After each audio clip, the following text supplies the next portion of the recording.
Bonjour, welcome to Wahsa Distance Education Center's radio Zoom classes. This is MEL3E, grade 11 workplace math, and I'm the teacher, Bronwyn Slade. If you'd like to participate live today, you can call the Wahsa studio at 1-800-465-7144 or 737-4017. You can listen on the radio at 91.9 FM and also on the television at Bell Express View Channel 972. You're always welcome to join me live through the Zoom link, which is available from me, your teacher, and also your DEC. Our classes are scheduled from Monday through Thursday, 9 till 10 in the morning, and we are in our 6th week of our 9-week course. At this point, you definitely should be submitting work for marking. A reminder that the support questions, the ones with a little pencil icon, are not for marking. You decide which ones and how many to do. If you understand the concept, feel free to skip questions. You don't need to do them just because they're there. You know yourself best. And if you need more practice, feel free to ask me and I'm happy to provide you with more practice. The key questions, the ones with the little key icon, are the marked questions. So please do all of these questions, showing all of your work, your steps, and your thinking so that I can get a true understanding of what it is that you understand. If you make mistakes and you only give me the answer, I'm going to only see that the answer is wrong and not understand why, and therefore I cannot give you part marks. So please show me all of your work. So how do you submit your work for marking? There's 3 methods. The first is to scan your work and send it electronically. You can scan your completed work using a device. If you have an Apple device, the Notes app has a free scan function. If you have an Android device, the Google Drive app has a scan function. Both are fairly straightforward, and there are tech tutorials on my YouTube channel that you can check out if you need support with that. If you just need to take pictures because you don't have those apps or those devices, that is fine. Just send us pictures. Scanning is a little bit smaller files and a little bit easier for us to manage, but no worries if that's what you need to do. Then send it to us through email at studentwork@nnec.on.ca and CCH to bronwyn.slate@nnec.on.ca. Or you can also send it to me through Facebook Messenger, where my name is B. Slate Wahsa. The second method is to drop your work off in Sioux Lookout. We have an outdoor mailbox at our location 74 Front Street. We are the bright red building next to the post office, and we have a small white mailbox next to our side entrance. We are not yet open to the public, but just put your work in there and we'll get it back to you as soon as we can. The third method is to hand your work into your DEC. Your DEC can either send your work through the Express or fax it to 807-737-1732 or toll-free fax to 1-800-463-7852. Students are also welcome to fax in their work if they have access to a fax machine. That is no problem at all. If you'd like to connect with me through social media, both my Facebook profile and YouTube channel are under the name B. Slate Wahsa. So you can friend me on Facebook and subscribe to my YouTube channel, and then you'll get notifications every time I upload one of our lessons. All of our radio Zoom classes are recorded and posted to YouTube shortly after airing. So it's a really easy way to get the videos and review material if you need to. Also on my YouTube channel, there are short videos explaining common errors and confusing concepts. So it's a really good place to go and check things out if you're struggling with something, as well as I have tech tutorial videos there to help with some of the main things that we use here at Wahsa. Math is a really visual subject, so I strongly encourage you to access the videos, either joining me live through Zoom, even if you're just watching and you don't want to talk to me, totally fine. Or watching the YouTube replays on your own time is also completely reasonable and acceptable. Just accessing the videos is going to give you the full experience to help you really understand what it is that we are learning. If you don't have access to reliable internet and you can't join us through Zoom or access the YouTube videos, no worries, that makes complete sense. Just let me know and I'm happy to send you a copy of the recordings so that you still have access to the full experience. If you have any questions or concerns, please reach out and contact me. My email address is bronwyn.slate, and that's spelled BRONWYN.SLATE at ededec.on.ca. If you want to connect with me through Facebook, my name there is B Slate Wahsa. You can call me at the office at 807-737-1488, extension 2209, or toll free 1-800-667-3703. My office hours are Monday through Friday, 8 a.m. to 2 p.m. And I am happy to connect with you outside those hours if that's what you need. Just contact me and we'll try to figure out something that works for both of us. Today's lesson is a Throwback Thursday lesson.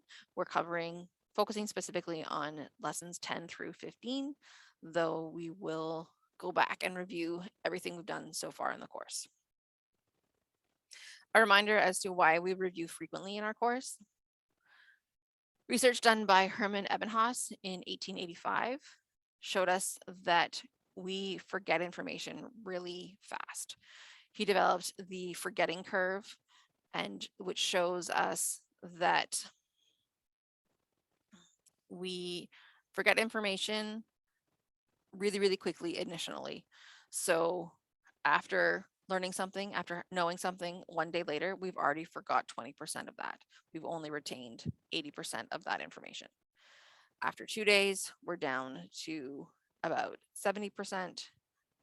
After 3 days, we're around 60%, and continuing down to about 7 days, we've lost about 60%. We only retain 40%. So we forget things really quickly initially, and then sort of coast and knowing something between 30 and 40% sort of for a chunk of time.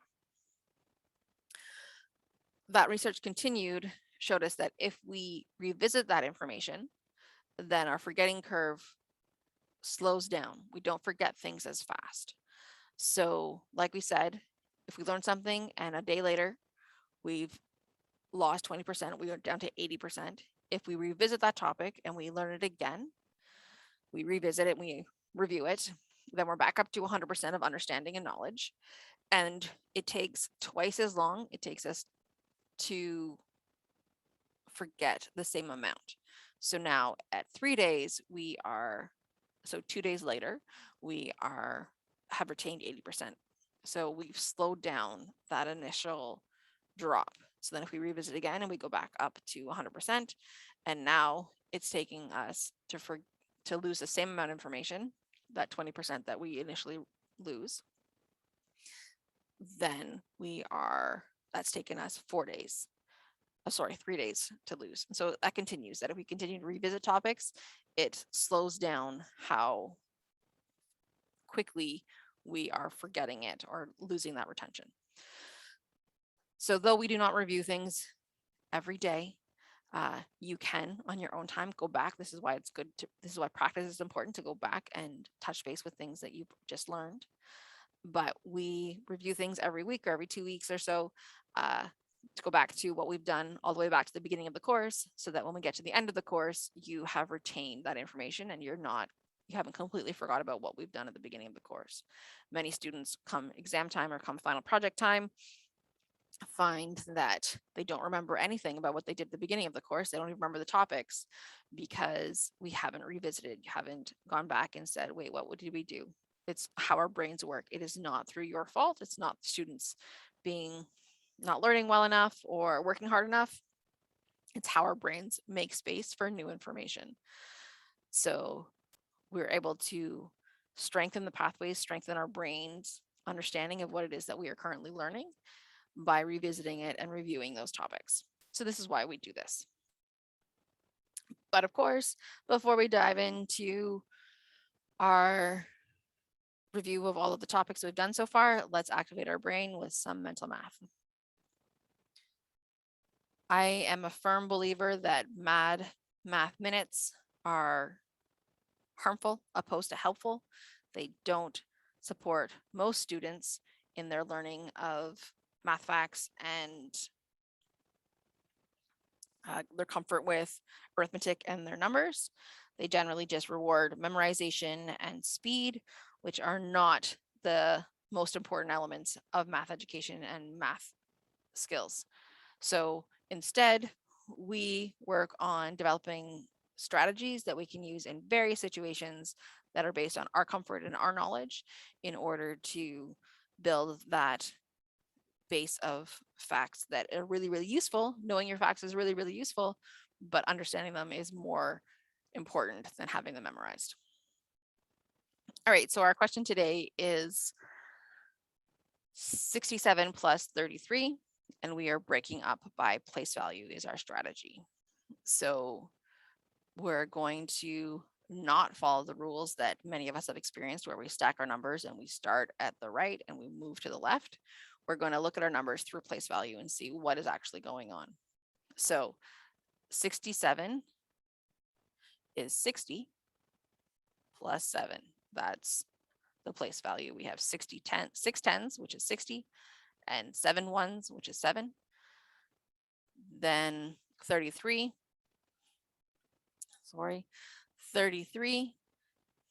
is 30 plus 3. We have 3 tens, which is 30, and 3 ones, which is 33. Sorry, which is 3. Just the ones is 3. So now we can look and we can add up our place value and we can say, all right, so 60 plus 30, I can do, plus 7 plus 3. So I can add up those things. Again, I'm writing this out and showing all the steps. You could do this in your head without writing all this down. This is not the easiest, most elegant way to write this. This is us visualizing what we are doing opposed to having this be a written way that is useful. So 60 plus 30, well, I know that 6 plus 3 is 9, so 60 plus 30 is going to be 90. Plus, and then 7 plus 3 is 10. We can totally count up on our fingers if that would be useful for you. And then 90 plus 10 is going to be 100. So 67 plus 33 is 100. And that using those place value can be really helpful to logically think about what it is that we're adding. All right, what are the highlights? Let's do a recap of what we've done this so far in this term. So looking at unit 1, lesson 1 was earning an income. So we talked about salary, which is when we think about the amount of money that you make at a job for the entire year. That is your yearly salary is generally what we're talking about. You're getting paid a set amount for the year and you get it at certain times throughout the year. So you don't just get it as one payment at the end of the year, you get it as biweekly payments. So payments every 2 weeks or monthly payments or something like that, where it's a set time that you can expect a consistent amount of money. We also talked about piecework, which is when you get paid for the work that you do per job. So like mowing the lawns or shoveling a driveway, things like that.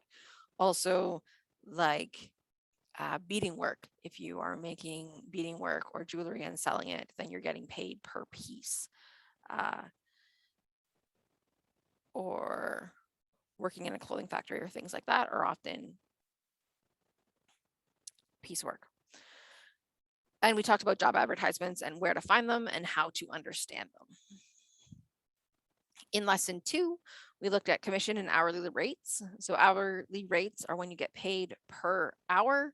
So it isn't about what you complete in that hour, but it's about that you were there and put that time in. So generally you're paid at least a minimum wage in Ontario, which just at the beginning of October went up to $15.50 for adults. And though if you continue to use the hourly rate of $15, which has been minimum wage up until now, the last few years, that is totally fine for your calculations. I will understand what you're doing. You can use either one for minimum wage, but that is the lowest wage that in Ontario you are legally allowed to be paid in order to make sure that you are making a living wage if you are working at hourly rates. We looked at overtime, which is if you work more hours than you are scheduled to generally work, then you get paid extra. So Ontario law is that you get paid at least time and a half, which means that it's 1.5 times your hourly rate for those extra hours that you work above and beyond what you're usually supposed to work. In Ontario, employers have to pay their employees overtime after 44 hours a week, though it can be less if that is the agreement that your employer works. So it's just more than what you are expected to work usually. Then we talked about commission, which is when your earnings are based on a percentage of what you sell. So for example, this is often at car sales, like car dealerships, or often retail in like clothing stores and things like that, where the people who are there to help you are paid on commission. So the more that they sell, the more money that they make for the company, the more money they personally get, because it's based on a percentage of what they sell. This ranges. There's no set minimum commission rate. It really ranges different between industry and company and even within positions. So you might be working in the same store or the same place and have a different commission rate based on your experience or your time that you've spent at that company. It's a range. Lesson 3, we talked about gross and net pay. So gross income is your entire income, like those what we just spoke about. Those are all examples of how your gross income is calculated. Whereas your net income is your take-home income, the amount of money that you take home after your deductions have been taken off of your gross pay. So then we talked about what the standard deductions are in Ontario. So there is your employment insurance, your EI, your Canadian pension plan, which is CPP, and your income tax, both federal and provincial income tax, are all standard deductions that are taken off of every paycheck in order to pay into those support systems and to contribute to our society, which is how our society runs. So we talked about how those are calculated and how you can learn about what amount to expect to be taken off of your paycheck. Your monthly expenses we also talked about in terms of beginning to talk about budgeting and how you can plan for how you have access to that net income and how you can plan what you can do to make sure you are living within your means. In lesson 4, we talked about paying taxes. This was a long lesson that was broken into 2 lessons, and we looked at paying your tax paperwork, how you actually file your income taxes. And we also looked at the hidden taxes, jewelry, cigarette, and gasoline taxes. We looked at those 2 in one lesson. And then we looked at tax brackets, and so how we actually pay taxes in Canada and in Ontario, how to understand that, because that's something that people are really confused about. So talking about how we fill up one pocket before we start getting charged a new tax rate. And that tax rate is only on the amount that fits in the next pocket. So then we looked at lesson 5, which was making purchases. And so we talked about making change with the fewest coins possible and how that works. We talked about sales tax, so PST, GST, and HST. We talked about discounts and how to estimate costs. when you are making purchases. Then in Unit 2, with Lesson 6, we talked about buying decisions. So what is the unit price, and how this often is how we help find the best buy. This is dependent upon your situation. So you can find out what the best buy is financially in terms of getting the most for the least amount of money, or spending the same amount of money and getting the most, or spending a lower amount of money and getting the same amount. But we talked about also the fact that that is not necessarily always the most logical decision for yourself. Sometimes not doing the financially best buy is the best option for you in terms of not creating waste, or end up having to pay for something extra because of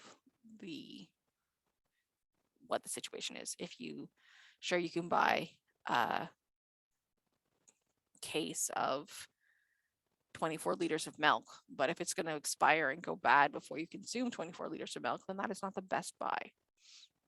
We also talked about incentive programs and how to convert currency, focusing specifically on Canadian to US dollars.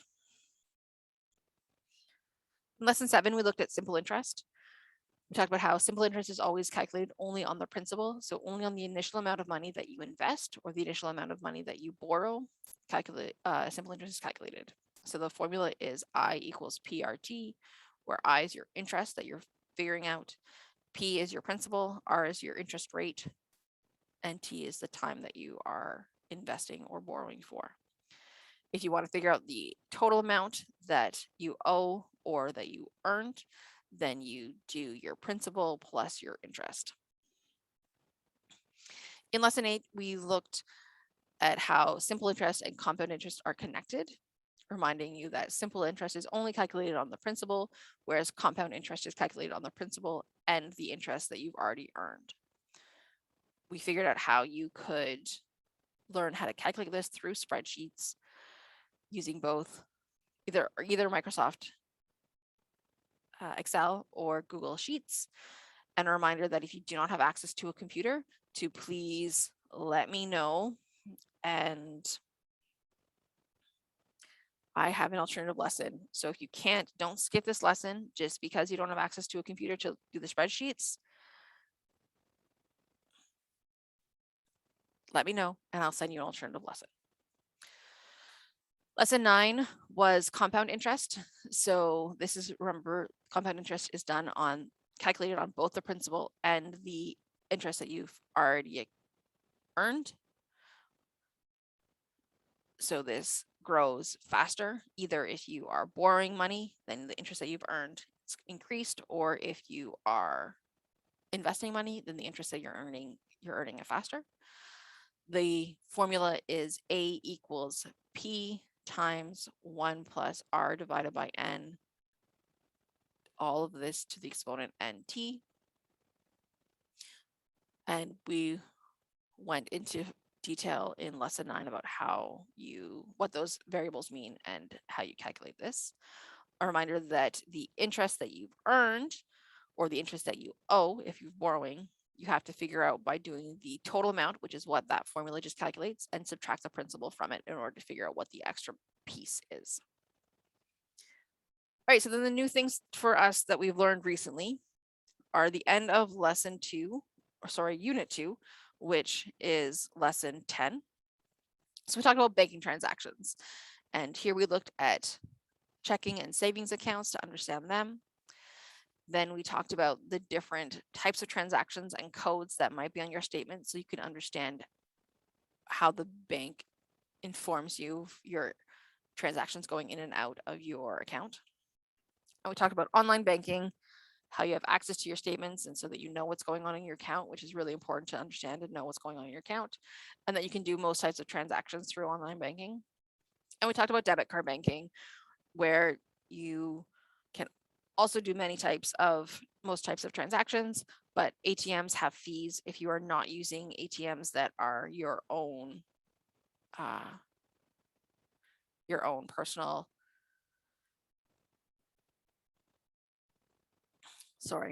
your own bank branch. So if you are using, for example, I am a CIBC bank customer.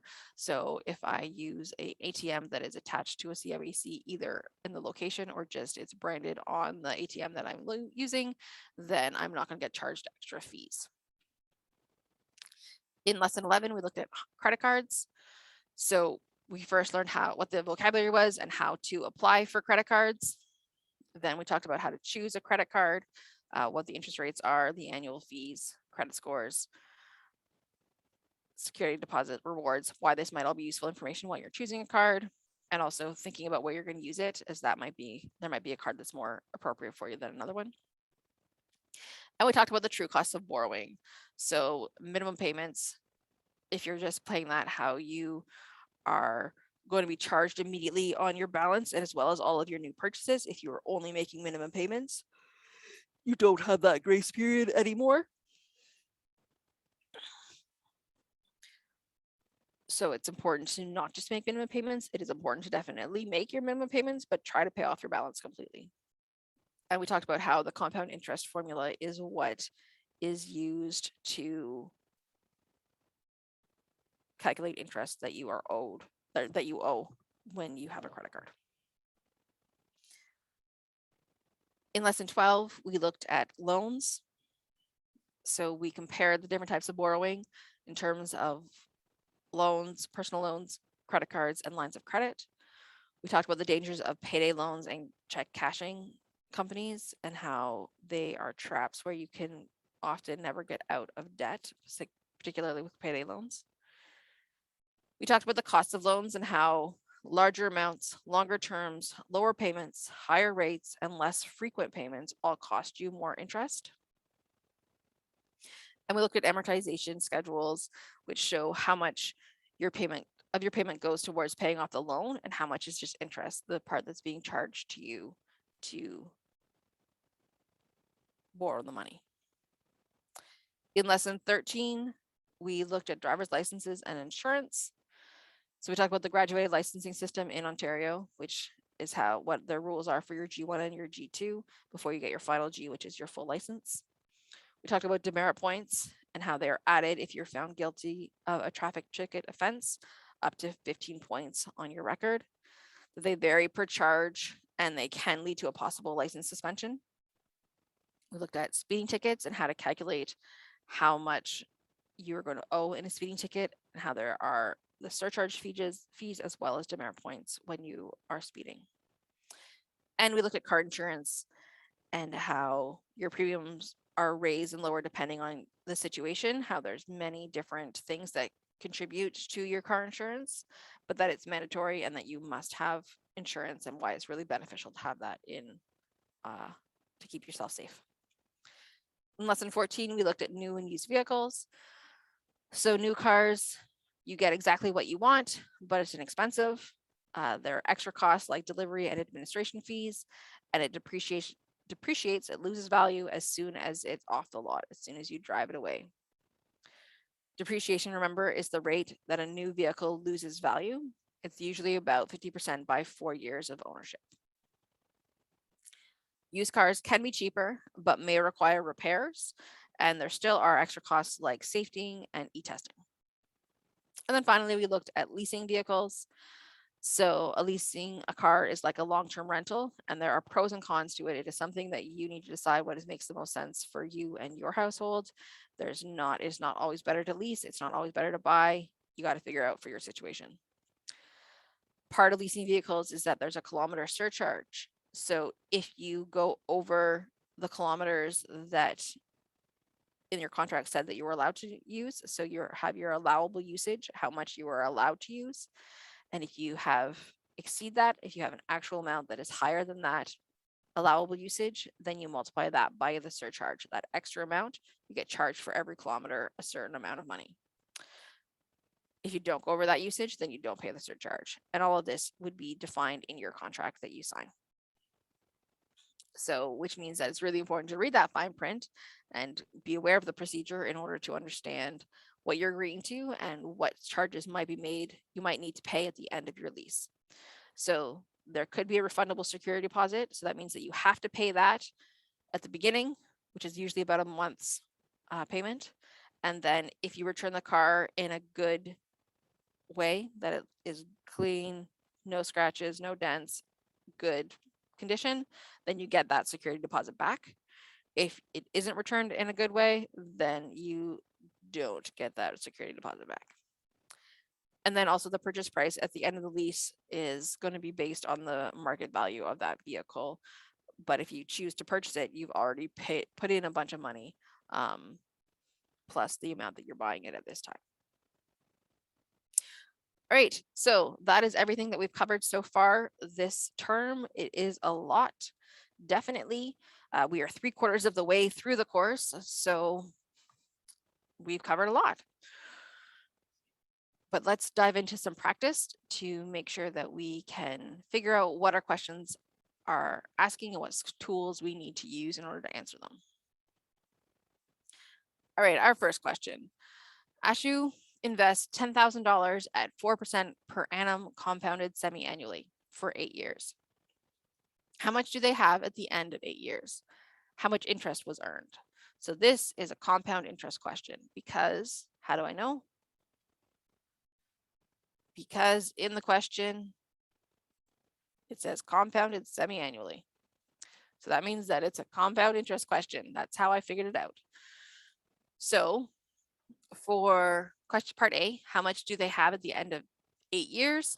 So that means that we need to figure out the total amount at the end. So we are looking for A, our amount.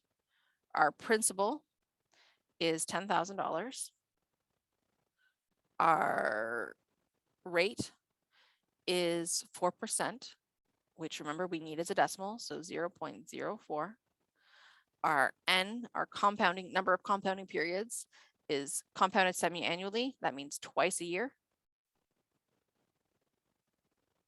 So if it's twice a year, that means that it's 2 times a year. So our N is 2.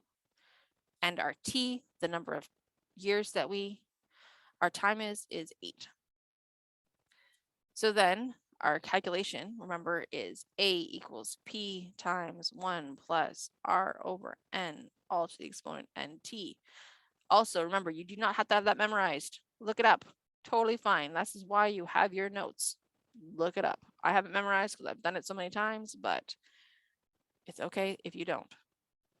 So then we put in our numbers and we have 10,000 times 1 plus 0.04 divided by 2 to the exponent 2 times 8. So then we're going to use our Desmos calculator. And you want to be really careful with when you're putting your calculation in to just make sure that your brackets basically are in the right place. So because we want your everything inside the brackets is raised to the exponent of 2 times 8, but not the initial p-value, not the $10,000. So it's just important how you put in your calculator to make sure that you're getting the right numbers out.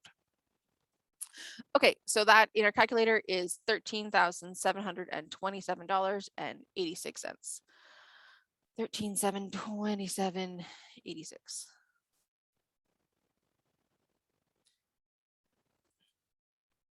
Okay, so that's how much money Ashu has after 8 years. So then how much interest was earned? So we're looking for interest, which means that we're taking our total amount and we're subtracting our principal. So $13,727.86. Take away $10,000, because that's how much was initially invested, is $3,727.86. So Ashu earned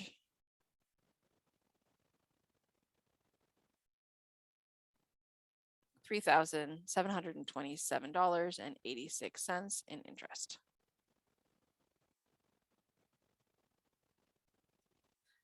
And that's a compound interest question. All right. Number 2, Larry, a student, earned $9.75 per hour and worked 15 hours a week for 45 weeks last year. Which credit card would be right for him? So first, let's figure out how much his yearly income is, just so that we know how much money he earns, because that's going to help us understand what options would work for him. So this means that it's an hourly rate question as well as a credit card question. So to figure out his yearly income,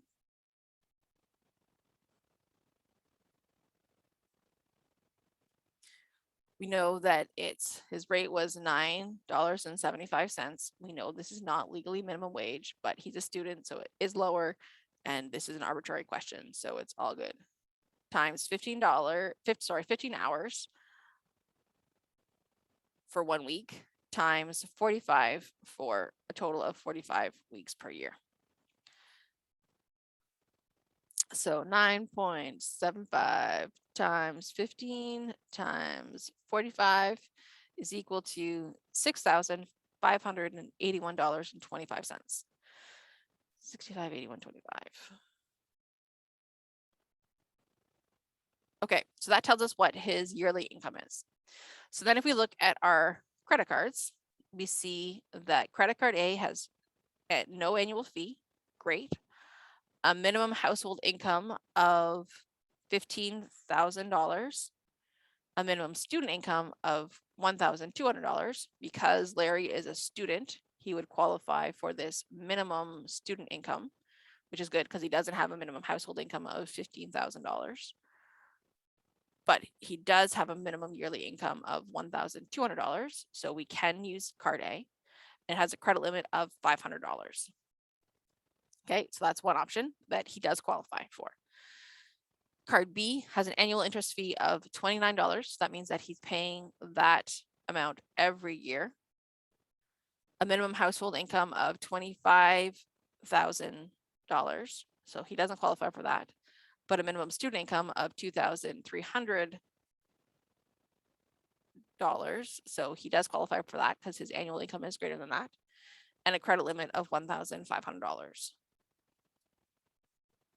Okay, and the card C has an annual interest fee of $99. He has a minimum household income of $35,000. He does not qualify for that. And a minimum student income of $5,000. Okay, he does have that. And it's a credit limit of $5,000. So that's a quite high credit limit. So with this question, all three of these ones he does qualify for. So you could pick any three of these ones.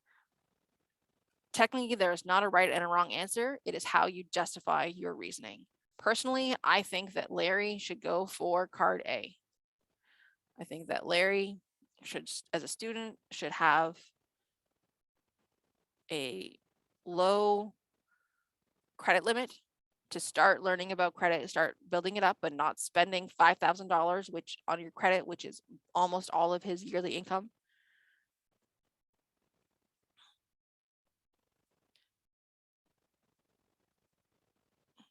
And so having just a small amount and also having no fee.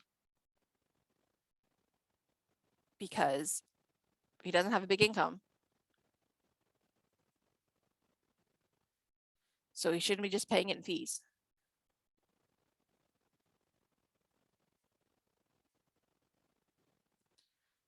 Now, you might disagree with me, and that's fine. As long as you can justify why you think what your option is a good option, which one you're going to pick, that is your choice. You can, as long as you can justify it, I will accept your answer. All right, number 3, Gopal finds the previous year's model of a compact car at a used car dealer and for sale privately. Both are advertising it for $20,000. Which is the better buy? Sorry. No. Okay, so this is a used car question. So at the dealership, the safety and the e-test are included, so we don't need to add that on top of the $20,000. But we do need to include HST. we need to pay the $45 licensing fee, the $30 fuel fee. There's a 3-month warranty included, and there's a $1,250 plus HST extended warranty for 1 year that you could choose. So assuming that this is because it's a used car, maybe you want that warranty, maybe GoPal wants that warranty. So we need to figure out HST. So the HST, and we need it on both the $20,000, that is the price, and the warranty. So I am going to just add them together, so I don't have to figure out what the HST is twice. Really, I'm going to add them together, and then I'm going to times it by 0.13, because that's what HST is. So using our calculator,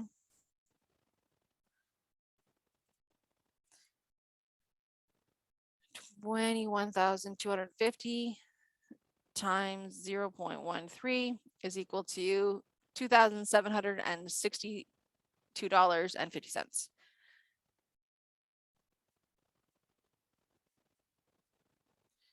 Okay, so then the total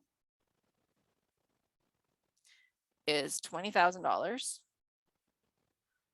plus the $45 licensing fee, plus the $30 fuel fee, plus the $1,250 warranty fee, and plus the $2,762.50. So we are going to add all of those up to figure out if Gopal bought this from the dealership, how much it actually would be. So $24,087.50.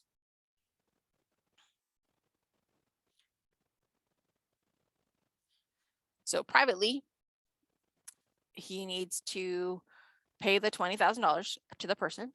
He needs to pay the safety, which is $60 plus HST, and the e-test, which is $30 and plus HST, as well as 8% PST on the price of the vehicle, and then a $45 licensing fee. So let's figure out the HST on the safety plus the e-test. We can do the HST all at one time. So we're just going to add them together. So we have $90, 60 plus 30 is $90 times 0.13 is $11.70.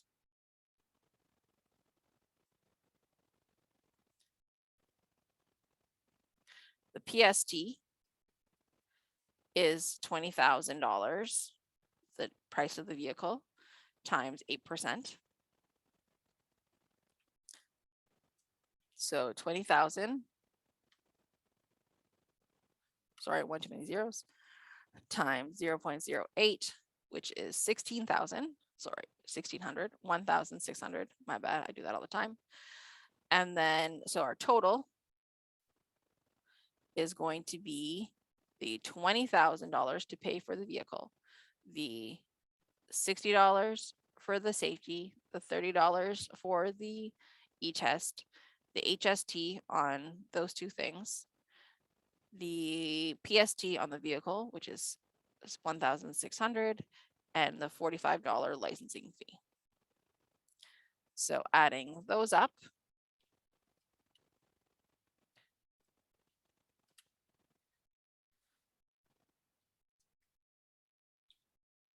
we get $21,746.70.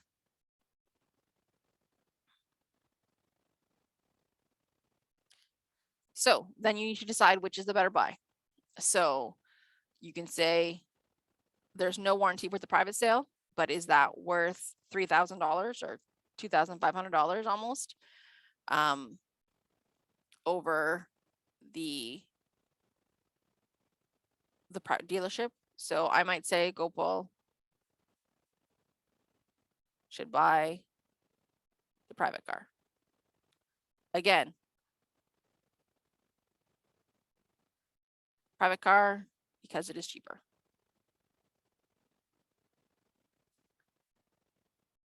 Give a reason.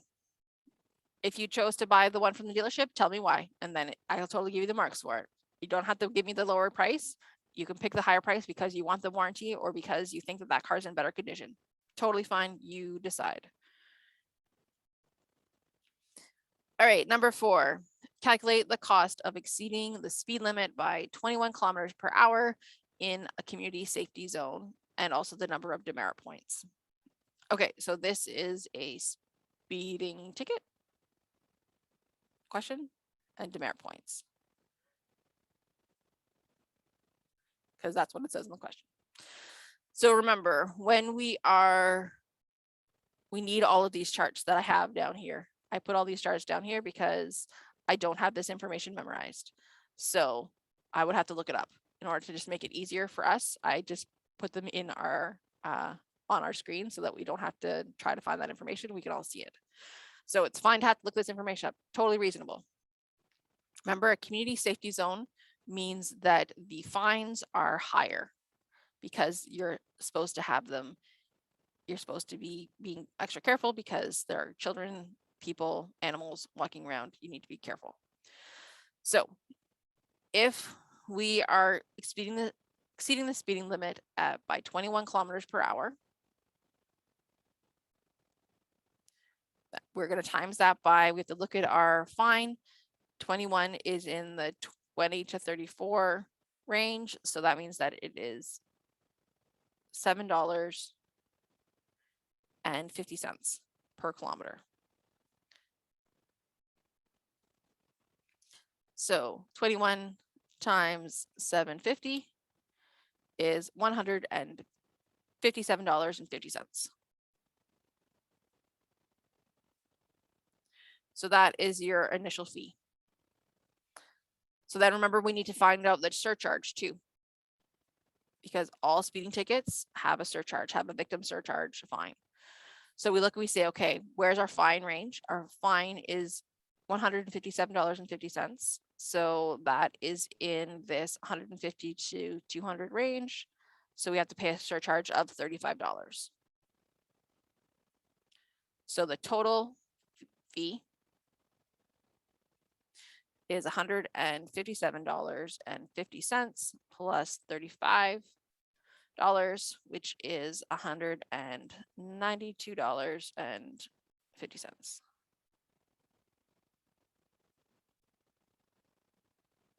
That's how much you're gonna have to pay. Then your demerit points.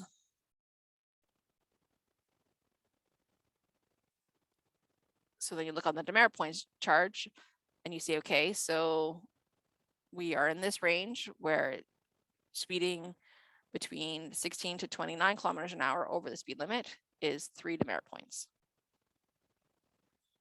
So you have to pay $192.50 and you get 3 demerit points. Okay. Next question. Ani decided to purchase their vehicle after the lease ran out. The purchase price of the vehicle is $27,463. Their previous lease payments were $484 monthly for 4 years, not including HST.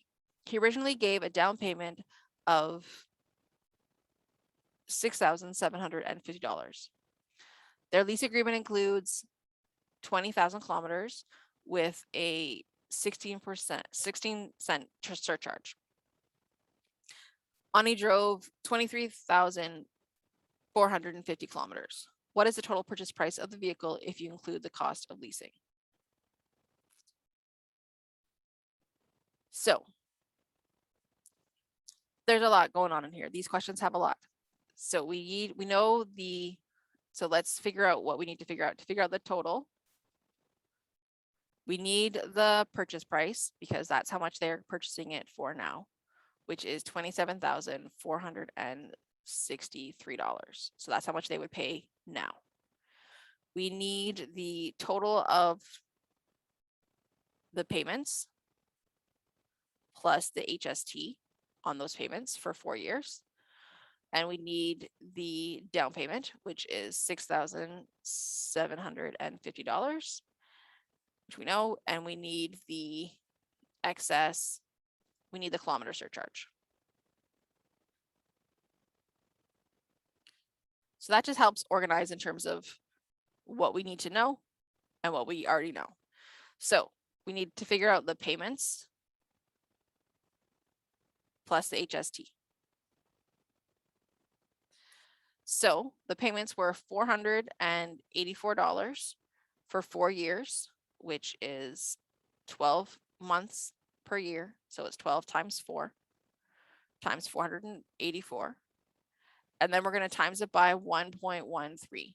Remember, if we times it by 1.13, we're not only figuring out what the tax is, but we're including that original amount so that we don't have to add it in later. We can totally just find the tax individually and then add it in later, or we can do it this way. For the sake of time, I'm doing this way. So that means that we paid $26,252.16 already in payments. 26,252.16.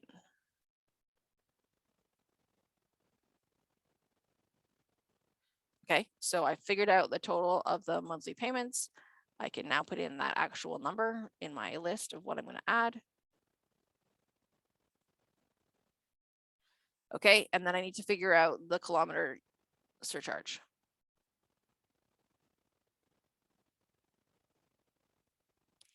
So for this, we need to first figure out the excess kilometers, which is 23,450.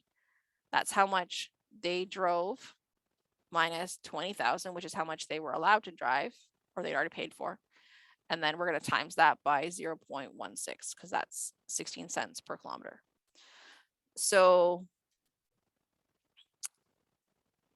we only drove an extra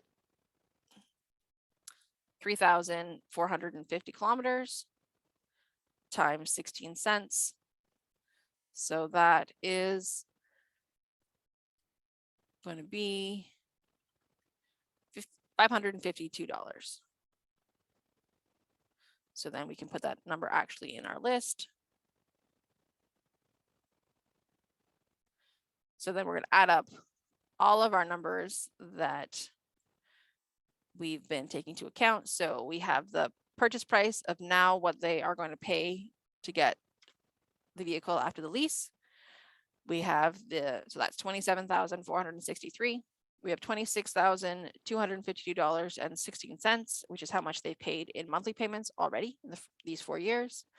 We have the down payment of 6,750. And then we have the vehicle surcharge, the kilometer surcharge, which is $552. So you end up overall paying $61,017.16.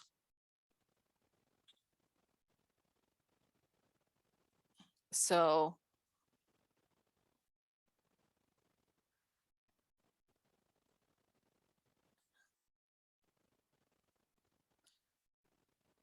Ani will have paid a total of $61,017.16 if they buy it out now.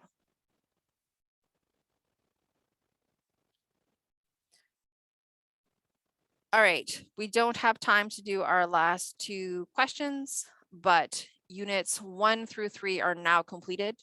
You can submit lessons 1 through 15 for marking. We've covered all the material in lessons 1 through 15. Please remember to do the key questions, do all of the questions, show all of your work. This way I can give you most marks for what you understand. If you have any questions, always reach out to me. I'm here to support and to help you. You can call me at the office at 807-737-1488, extension 2209. You can also call us toll free at 1-800-667-3703. You can email me at my address is bronwyn.slate, and that's spelled BRONWYN.SLATE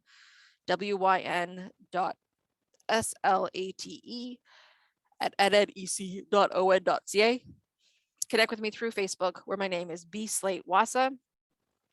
and check out my YouTube channel, which is also called B Slate Wahsa.